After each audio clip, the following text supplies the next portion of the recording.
ऐसा है, ये तो अगर हिमाचल सरकार ने अगर कहा है केंद्र से मदद नहीं मिल रहा है तो वो शायद राजनीतिक कारण से बोल रहे हैं, क्योंकि सच्चे तो है नहीं। इतना काम हाईवे देखते देखते हाईवे बन रहा है, शिमला पहुंचने के लिए चंडीगढ़ से पूरा माहौल बदल चुके हैं। गांव गांव आप रेकोंगपियो से आगे खुद चल के देखिए जो बन रहा है, बॉर्डर डेवलपमेंट हो रहा है, गांव गांव बिजली पानी सड़क सब कुछ हो रहा है, गरीबों का खाना मिल रहा है, बिजली मिल रहा है, गैस मिल रहा है, सब कुछ मिल रहा है, घर घर पानी पहुंच गया। तो फिर भी अगर कहता कि मदद नहीं मिलता तो वो ऐसा ही राजनीतिक बयान है, उसको मैं बुरा नहीं मानता, मजबूरी से बोल रहे होंगे। लेकिन हमारा काम है कि बोलने से हम नाराज़ होंगे नहीं, हम और भी ज़्यादा काम करेंगे, तभी तो मैं यहाँ आया हूँ। इसलिए वो सच्चाई नहीं है। दूसरी बात है, जो केंद्र सरकार जो भी स्कीम देते हैं तो वो तो लोगों के लिए देते हैं ना, वो सरकार को थोड़ी देते हैं। राज्य सरकार तो सिर्फ इसको इम्प्लीमेंट करना होता है। तो शायद कहीं अगर इम्प्लीमेंटेशन में कमी हुए होंगे तभी तो जाकर के कुछ बयानबाजी हुआ होगा, अदरवाइज तो इसमें राजनीतिक करण का कोई विषय नहीं है। एक सवाल आपसे ये कौन पूछ रहे? अच्छा, आवाज तो जोर है, चेहरा नहीं दिख रहा था। बीजेपी आपातकाल की बात कर रही है, लेकिन बीजेपी का क्रिटिसिज्म भी इस बात को लेकर हो रहा है। कांग्रेस लगातार कह रही है कि 11 साल में देश में अघोषित आपातकाल रहा। सवाल इसमें और मुद्दे ये भी उठाए जाते हैं, आपने क्योंकि अपने भाषण की शुरुआत प्रेस की स्वतंत्रता से की थी, और आरोप आप पर ये भी लगता है कि 11 साल के कार्यकाल में प्रधानमंत्री ने एक भी कॉन्फ्रेंस नहीं की। दूसरा, सीएए के जरिए नागरिकता पर नकेल कसने की कोशिश बीजेपी कर रही है। मणिपुर जल रहा है, बार बार ये सवाल बीजेपी पर उठ रहे हैं। इतना ज्यादा सवाल है, प्रधानमंत्री मणिपुर नहीं गए। How do you respond? ऐसा है, ये तो आपका गलती नहीं, आप तो कांग्रेस ने ऐसे कह रहे हैं करके आप बता रहे हैं।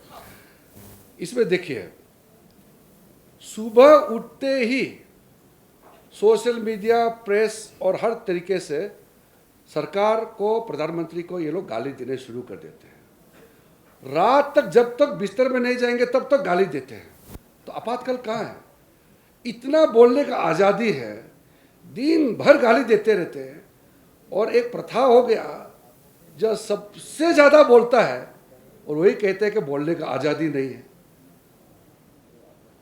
जो आप अघोषित आपातकाल का बात कर रहे हैं तो कांग्रेस पार्टी सब जेल में होना चाहिए था। सुबह से शाम तो कैसे बोल रहा है? इतना आज़ादी है, इतना आज़ादी तो शायद किसी देश में नहीं होगा। और ये 11 साल में तो भर भर के गाली देते रहते हैं सुबह से शाम। तो मैं तो संसदीय कार्य मंत्री भी हूँ, पार्लियामेंट के अंदर में मैं तो कहते रहता हूँ, इतना आप लोग बोलते हो। हम लोग विपक्ष में थे तो हम लोग को कहाँ इतना मिलता था बोलने का? हम खूब समय देते हैं। राहुल गांधी जी हाउस में ठीक से अटेंड नहीं करते हैं, 1 घंटा बैठते हैं फिर विदेश जाते हैं। तो ये मेरा गलती नहीं है, लेकिन बाकी लोग तो बोलते हैं।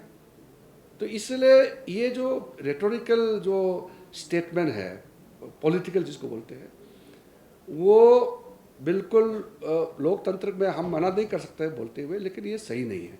दूसरा, एक जिक्र मणिपुर का, मैं सिर्फ इतना कहना चाहता हूँ, कांग्रेस के ज़माने में 50 साल तक मणिपुर जलते रहे। एक बहुत संवेदनशील मुद्दा है, वहाँ एथनिक कॉन्फ्लिक्ट चल रहा है, नस्ल विवाद है। ये कोई टेररिज्म का और ये क्या एंटी नेशनल का ये नहीं है। अभी जो चल रहा है वो 2 समुदाय के बीच में ये नस्लवाद है। इसमें हर तरीके से प्रधानमंत्री जी, गृह मंत्री जी इसको काम कर रहे हैं, वहाँ शांति लाना चाहते हैं। 50 साल तक जब मणिपुर जल रहे थे, साल साल भर तक वहाँ रास्ता बंद होते थे। हम लोग ने तो कभी नहीं कहा कि प्रधानमंत्री वहाँ जाओ, यहाँ जाओ। हम लोग कहते रहते। ये जो लेफ्ट इकोसिस्टम है इस देश में, जिसमें कांग्रेस शामिल हो गए हैं, ये लोग ही ये मुद्दा उठाते हैं। मणिपुर अब रास्ते में पथरी में आ रहे हैं। ये एक हाई कोर्ट का एक जज ने कह दिया कि एक समुदाय को एसटी देना चाहिए, 3 महीने के अंदर देना चाहिए।